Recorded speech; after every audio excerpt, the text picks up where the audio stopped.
ஓம் நம சிவாய. உறவுகள் அனைவருக்கும் அன்பு வணக்கம். எல்லோரும் நலமாக இருக்க நினைக்கின்றேன்.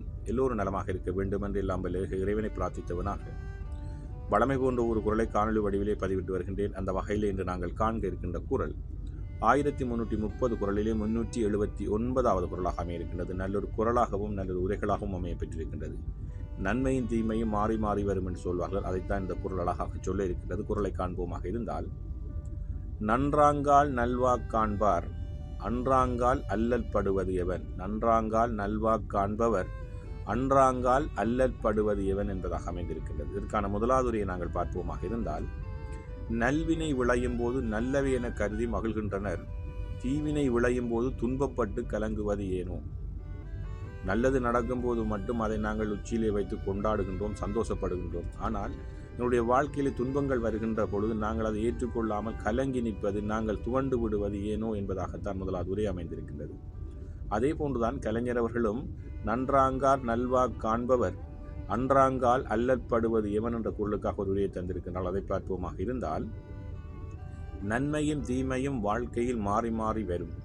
நன்மை கண்டு மல்கின்றவர்கள் தீமை விளையும் போது மட்டும் மனம் கலங்குவது ஏனோ என்பதாகத்தான் அவருடைய உரையும் அமைந்திருக்கின்றது. எங்களுடைய வாழ்க்கையிலே இரவு ஒன்று வந்தால் பகல் ஒன்று வரும், பகல் ஒன்று வந்தால் இரவு ஒன்று, அது மாறி மாறி நிச்சயமாக அது இயற்கை, அதை நாங்கள் மாற்ற முடியாது. அதே போலதான் எங்களுடைய வாழ்க்கையிலும் ஒரு பகல் இருட்டாக, அதாவது கஷ்டமாக இருந்தால் ஒரு பகல் வெளிச்சமாக, அதாவது நல்லதாக இருக்கும்.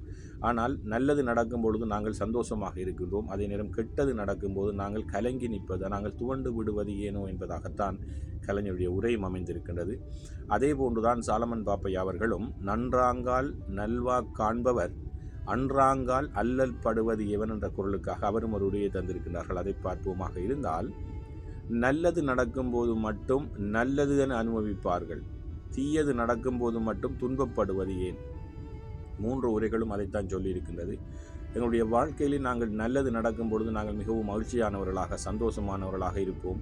ஆனால் துன்பம் நடக்கின்ற பொழுது நாங்கள் ஏதோ ஒரு பறி கொடுத்தது போல் நாங்கள் துவண்டு விட்டு நாங்கள் மனம் கலங்கி சோர்ந்து விடுவது ஏன் என்பதைத்தான் இந்த 3 உரைகளும் அழகாக சொல்லியிருக்கின்றது. இன்பங்கள் வரும் பொழுது இன்பங்கள் முடிந்தால் துன்பங்கள் வரும். ஆரம்பத்தில் எங்களுக்கு துன்பங்கள் இருக்குமாக இருந்தால் மறு வாழ்க்கை எங்களுக்கு இன்பமானதாக இருக்கும் என்பதைத்தான் இந்த குரல் அழகாக சொல்லியிருக்கின்றது. இன்பமும் துன்பமும் மாறி மாறி வரும் என்பதைத்தான் இந்த குரல் அழகாக சொல்லியிருக்கிறது. உண்மையிலே எங்களுடைய வாழ்க்கையிலும் ஒரு தனிப்பட்ட நபர்களுக்கும் இன்பங்கள் வந்திருக்கும், துன்பங்கள் வந்திருக்கும், மாறி மாறித்தான் எங்களுடைய வாழ்க்கையில் வந்து கொண்டிருக்கும். அதை நாங்கள் அனுபவித்து கடந்து போகத்தான் வேண்டும்.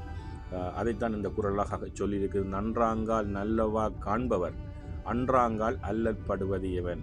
வருவதை ஏற்றுக்கொண்டு நாங்கள் நல்லவற்றை முயற்சி செய்து நல்லவர்களாக வாழ வேண்டும். நல்ல குரலாக அமைந்திருக்கின்றது. அடுத்த குரலை சந்திக்கலாம். ஓம் நம சிவாய. நன்றி, வணக்கம்.